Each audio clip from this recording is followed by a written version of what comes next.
You know that feeling? The one deep in your gut when you want something so badly, but know it costs too much. Not something for yourself, something for others, something important. For me, that feeling lived in my chest almost every single day, because I'm a kindergarten teacher, and I love my little ones more than words can say. My name is Sarah. I teach in a small town, the kind where everyone knows everyone, or at least they think they do. Our school, well, it tries its best, but best often isn't enough when budgets are tight. And they are always, always tight. Every year it's the same story. We run out of the basics. Crayons snap and wear down to tiny nubs you can barely hold. Glue sticks dry up. Construction paper runs low, especially the bright colors the kids love most. The reds, the blues, the sunshine yellows. Paint becomes watery and pale. Markers squeak sadly before giving up completely. You see it in the children's faces. A little flicker of disappointment when they reach for the color they need, and it's just not there. Or when their paper tears because it's too thin. It sounds small maybe, but in a 5-year-old's world, a broken red crayon can feel like a very big deal. It stifles their creativity. It dulls the bright spark I see in their eyes every morning, and I just couldn't stand it. Not this year. We'd had a particularly tough few months. Funding cuts hit us hard.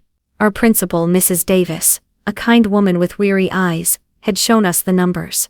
There was just no extra money. Not for paper, not for paint, not even for tissues, which, trust me, you need a lot of in kindergarten. So teachers do what teachers have always done. We dig into our own pockets. It's not fair. It's often a struggle. Most of us aren't earning much. But what choice do we have? Let the kids go without. Let their learning suffer. Let their little world become less colorful. Not on my watch. That Friday afternoon, after the last little hand had waved goodbye, I sat at my small wooden desk and looked at my own budget. Rent, bills, groceries, there wasn't much left over. But I thought about Maya, who loved drawing rainbows but couldn't find a good purple. I thought about Leo, who wanted to build a big strong paper house, but the paper kept ripping. I thought about Chloe, who sneezed so often, and the tissue box was always empty. I made a decision. I took the money I'd been saving for. Well, it doesn't matter what it was for. Something for me, something that could wait. The kids couldn't wait. Their learning, their joy couldn't wait. I made a list, a long list. Crayons, the big packs, with lots of colors, markers, washable, definitely washable. Construction paper, a rainbow of colors, thick stacks, glue sticks, dozens, paint, bright, vibrant temper, tissues, bulk boxes, wipes, so many wipes, maybe even some new picture books, with bright covers. My heart felt a little lighter, planning it all out, but my wallet felt nervously thin, just thinking about it. The next morning, Saturday, I drove to the big supply store on the edge of town, not the fancy office supply place, but the warehouse-style store where teachers could sometimes find bulk deals. It was still expensive, but hopefully, a little less so. The store was huge and overwhelming. Fluorescent lights hummed overhead. Aisles stretched endlessly, filled with everything imaginable. I grabbed a cart, one of those giant metal ones, and started my mission. I was careful. I compared prices. I looked for sales. I calculated in my head, trying to make my small pool of money stretch as far as possible. A pack of crayons here. A ream of paper there. It started adding up. Fast. My cart began to fill. It looked glorious, full of potential, full of color, full of possibilities for my kids. But anxiety gnawed at me.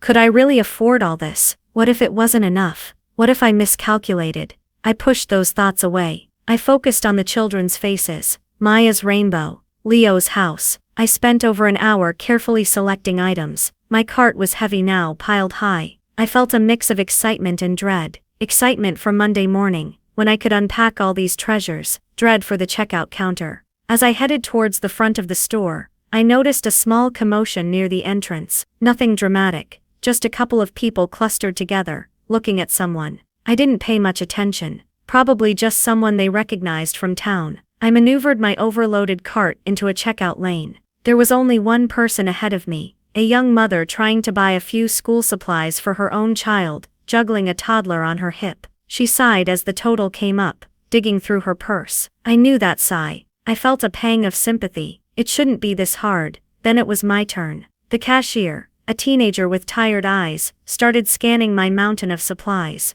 Beep, beep, beep.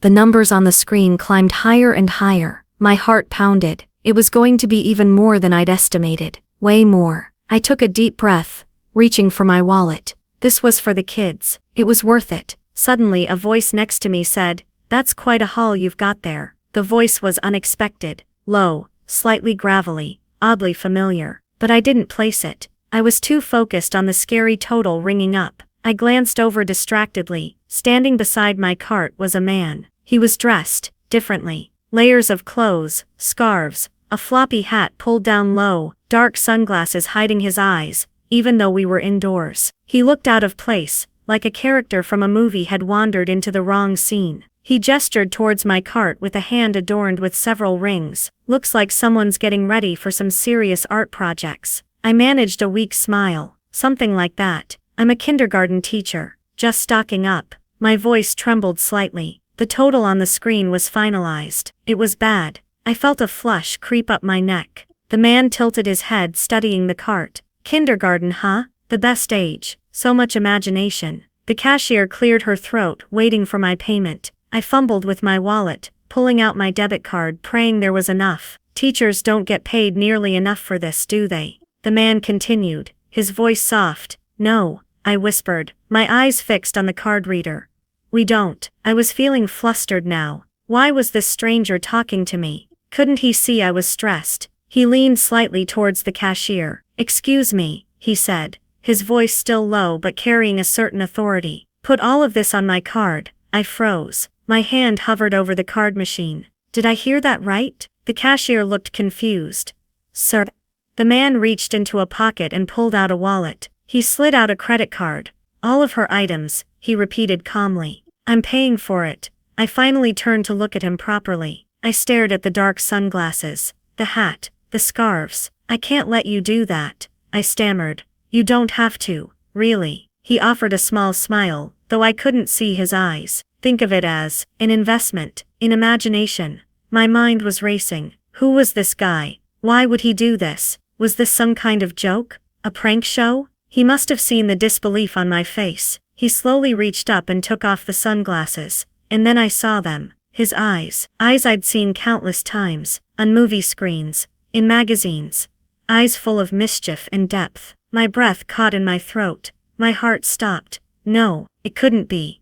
The hat came off next, revealing familiar, slightly tousled dark hair. It was. Standing next to me, next to my cart full of crayons and glue sticks in a discount supply warehouse, was Johnny Depp. My jaw dropped. Literally. I couldn't speak. I couldn't move. I just stared. Johnny Depp, here, paying for my school supplies? This had to be a dream. A very, very weird dream. He chuckled softly. A genuine warm sound. "Just call me Johnny," he said, as if sensing my complete system overload. He handed his card to the stunned cashier, who fumbled with it, her own eyes wide.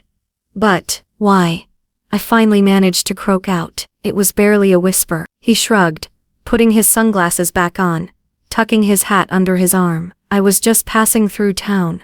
Heard this store was here. Sometimes you just feel like doing something good, you know?" He glanced at the card again. "Looks like these kids are gonna have a lot of fun. Teachers like you deserve some help." The transaction went through. The receipt printed, long, and C_V_V_filled. Johnny took the card back, tucked it away. "Thank you," I breathed, tears welling up in my eyes. I couldn't help it. The relief, the shock, the sheer kindness of it.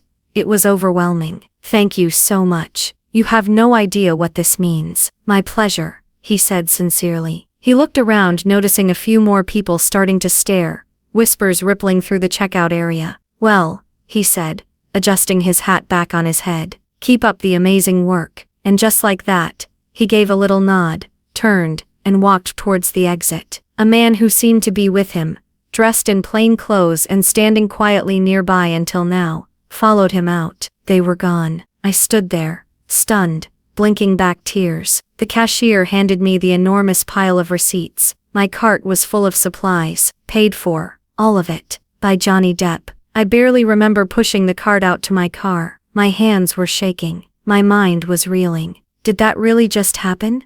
Was I going crazy? I loaded the supplies into my trunk, every box of crayons, every stack of paper feeling impossibly precious. I sat in the driver's seat for a long time, just trying to process it. Kindness, unexpected, overwhelming kindness from the most unlikely source imaginable. Driving back home, I kept replaying the encounter in my head. His voice, his eyes behind the glasses, his simple words, an investment in imagination. On Monday morning, I arrived at school extra early.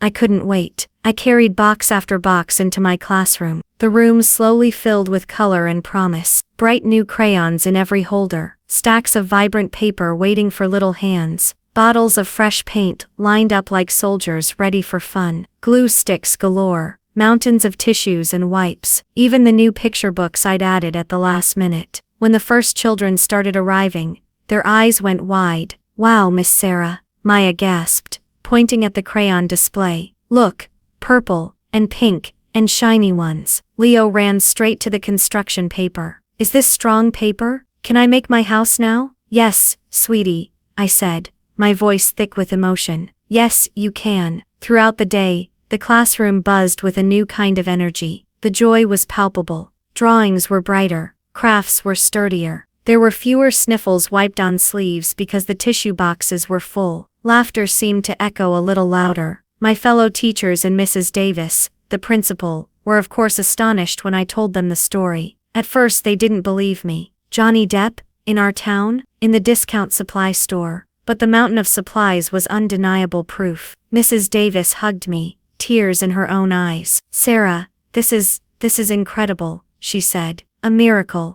But the story didn't end there. That was twist number 1. The second twist was even more surprising. In its own way, news of the unusual donation spread through our small town like wildfire. People were talking about it at the grocery store, the post office, the local diner. Someone must have recognized him, leaving the store, or maybe the cashier couldn't keep the secret. And something amazing happened. Inspired by the unexpected generosity of a Hollywood star, people in our own community started stepping up. The local bakery owner dropped off a box of fresh cookies for the teacher's lounge. A hardware store donated wood scraps and tools for a building project. Parents organized a weekend drive and collected even more supplies: notebooks, pencils, snacks for kids who needed them. Someone anonymously paid the school's overdue library book fines. It was like that one act of kindness had created ripples, spreading outwards. Johnny Depp's unexpected gift wasn't just about the money or the supplies. It was about showing that people cared,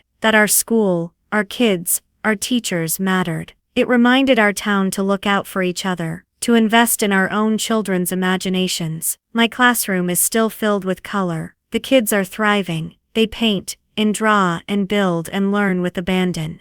And I still feel overwhelmed with gratitude sometimes. That day in the supply store changed things, not just because we got supplies we desperately needed. It reminded me why I became a teacher in the first place. For the joy, the spark, the limitless potential in those little faces. And it reminded me that sometimes, help can come from the most unexpected places. That kindness exists, even when things feel tough. It wasn't about the celebrity sighting, though that's a story I'll be telling for years. It was about the gesture. A stranger saw a need and filled it, without question, without hesitation. And in doing so, he didn't just fill my shopping cart, he filled my heart, and the hearts of our entire school community, with hope. And that feeling of hope is the most valuable supply of all. It never runs out. Wow. What an incredible story, right? Sometimes kindness truly shows up when you least expect it. If this story touched your heart or made you smile, please give this video a thumbs up. Let us know in the comments if you've ever experienced or witnessed an unexpected act of kindness like this. Don't forget to subscribe to our channel for more heartwarming stories, and share this video with someone who might need a little bit of hope today. Your support helps us keep sharing these amazing real-life moments. Thanks for listening.